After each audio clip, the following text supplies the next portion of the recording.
Alright, you guys, so I guess it's time for me to share with y'all the home theater ideas and the equipment that I'm getting ready to use. Right now, I'm not set up for Dolby Atmos because I don't have the speakers for it right now, but I do plan on getting them.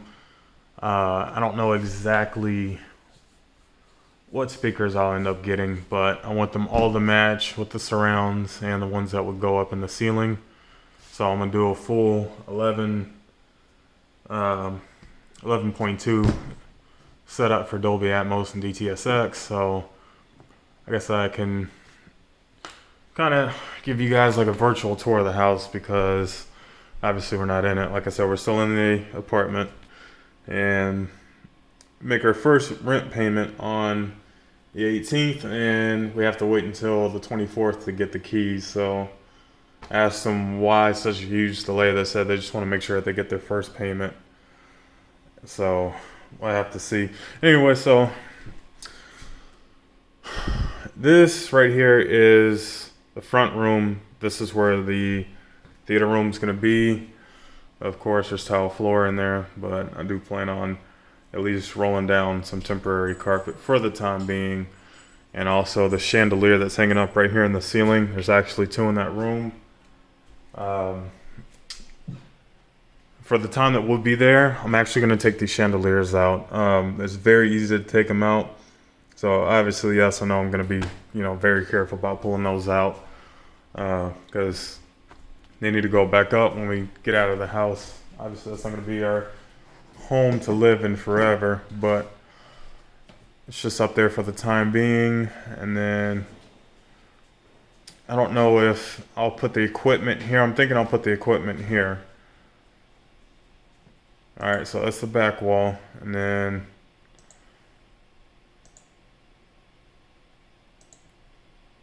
this thing is so slow. So this is the front wall. That window is going to get completely covered up. We cannot have these windows opened at any time. So those are going to get taken out. Again, that's another chandelier. I'll show you guys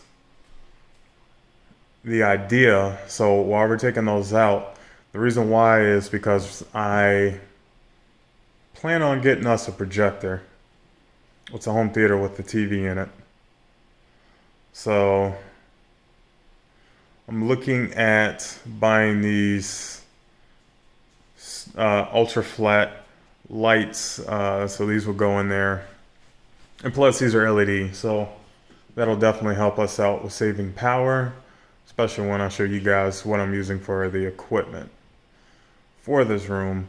Also, the projector that I'm looking to use, which I'm getting ready to show now. So this projector is brand new from ViewSonic. It's very interesting, and ignore that price because I don't know why the hell they put $1949 when that projector is only $1,700. This is the projector I do plan on getting. This one is LED based, and it also works with Google Assistant, and that's what we're going to use for our smart home. So this, we'll cover the home theater tour, and we'll cover the outdoor speaker system as well. So this projector here is a beast. This thing is sexy. Also like the fact that it has motorized lens shutter on it as well. So it kind of sucks that I only have the computer to show this to you guys on, and that it's not actually here, because it'd be nice to have it, especially around this time that we're just sitting on our asses and not really doing anything. So that's the lights for this projector. We're going to show you guys what I plan on using. As far as speakers go, and the amplifiers as well. So for the time being, I have this Behringer DCX 2496 that will allow me to biamp my left, center, and right speaker. And these will actually get thrown behind a acoustic transparent screen. So I gotta call Elite because I talked to the marketing manager when I went to Infocom, and he told me that he was actually going to help me, with the screen. So that's going to help out. Now, the only thing is, if I can't get a ambient light screen that's acoustic transparent, then I may not go through Elite. So we'll just have to see. But anyway, I know this garage is kind of messy, but it'll be awesome when everything is all set up. So here goes the QSC amps. There's 3 of these. So these are going to be responsible for driving the left, center, and the right. So, which most of the movie theaters out here use these. Not particularly the CX series, because these are more designed for 70 volt, but you can do 8 ohm with those as well, like I'm doing. And it's cheaper. A DCA 2496. I'm sorry, DCA. A DCA series starts off at like 1,000 something, and I wasn't gonna pay that. So that should be more than powerful to drive these speakers here for the theater room. It should be okay. Because I don't plan on using these speakers forever. I'm actually looking to get rid of them, and going ahead and ordering some QSC, the E215s, and then we'll talk about that a little bit later. These are going to be the speakers that will go outside. And then, like I told you guys, the system is bi-amp, so these are the compression drivers that I'm using. Lace in 75 1.4, meaning it's a 1.4 inch exit, and it's a 3-inch voice coil. These are pretty smooth sounding compression drivers. I mean, I don't know how close it sounds to the actual BNC driver that they copied off of, but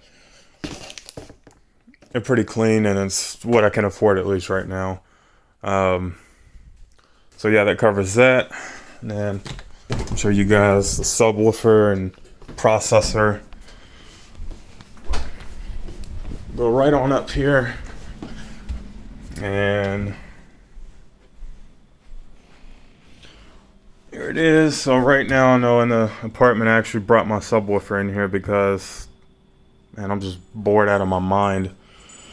Alright, so this is the third amplifier here for one of the left, center, and right speakers. And then that's my Onkyo RZ830. And hopefully sometime in the future I want to replace it eventually. Looking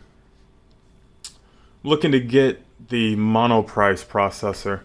So I'm not going to change this thing out anytime soon, and I've not ever experienced Dolby Atmos with it, nor DTSX, so hopefully that should be some fun.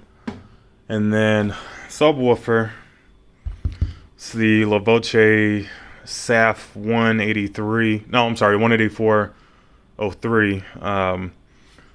What I'm going to end up doing is ordering 3 more of these, and calling Greg's Pro Audio, because he has a box for Dual 18s, a ported box, and I think that these would actually mix well with that box. So, and then as far as surround speakers go, I have these, but these may get changed up in the future. These are the Soundtown Carmi 108B V2s, B meaning black, V2 meaning version 2. So, and I have the version 1 is out in the garage, and then this is the second generation here. So these are flyable. These, I don't think I would have any issues having these, hang up in the ceiling. I doubt that they would get in the way of the projection screen. I seriously doubt that they would. And the reason why I would upgrade these is just because I would want a bigger driver for the surrounds, but that's why I say I'm going to hold off and just see how the way these hold up, because I have been using these for surrounds. So far they've been okay, but I've not used these inside of a room that I've set up before. So, and the only reason why I would go on ahead and escape the Onkyo is because they use Accu EQ, and the fucking thing sucks. I am not a fan of that. And I wish that they would have left it with Odyssey. Actually, if Onkyo was smart, they would have went to Dirac, since Dirac is the best calibration software out there. But for the time being, this is what I'm able to work with. So let's go on ahead and turn the amp off first. Let's go ahead and flip this thing around, and then I can show you guys exactly how this thing's gonna get hooked up. Okay, so temporarily, because like I said, we are in this apartment, I'm using the onboard amplifiers. So when we get out of here, I will not be using this amplifier at all. It's only going to be used as a processor itself. I may not even use Zone 2, just because I don't need it, and it won't be anywhere close to the backyard. So pretty much all my outputs, everything is back here. You can see height channels, surround back, everything is here, and then height 2 would come out of here. So that should be a lot of fun. And then I may or may not go on ahead and run a trigger system from the receiver up to the projector. I might just leave that option alone, just because now we have so many smart features. You can do it all with your cell phone now. Man, this video would be a lot more fun inside the house. So anyway, guys, that just kind of gives you some idea on what's going on. I guess I can bring up the box that I'm looking at.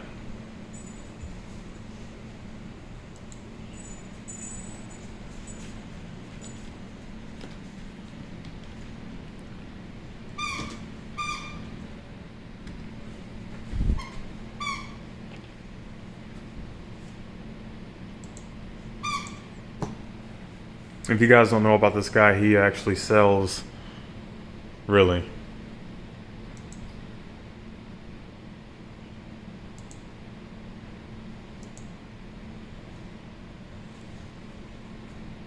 What the shit?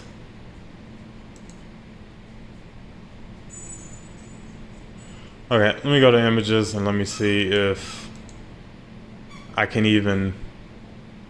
What the hell is this?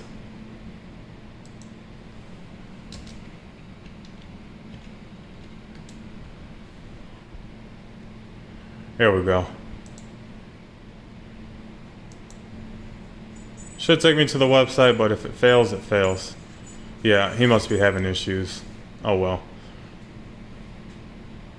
You know what? I wonder if the Dual 18 will come up if I just type that in.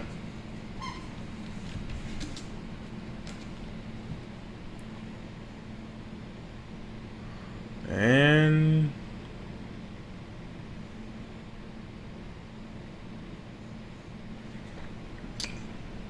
see the single 18, I don't see the cabinet for the Dual 18.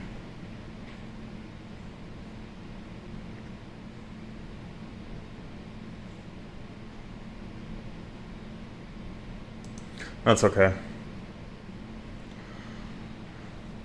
So I'll just give you guys an idea. It's pretty much the same box, but with another 18 for the bottom side. So that should sound pretty clean, and then in the future, if we get upgraded subs, then hey, it is what it is. But for the time being, this is what I enjoy using, which is strictly Pro Audio. I don't really care for anything like just regular home theater speakers. It doesn't give me the sound that I'm looking for. So that's why I use Pro Audio, and the reason why I'm doing all this stuff in a custom way is because it's a lot cheaper. And when you work at Disney, you don't make enough, okay? I don't make enough money for JTR, so don't even mention JTR. I don't make enough for PSA, any of that stuff. What I have is what I have. So, alright guys, we'll see y'all in the next one.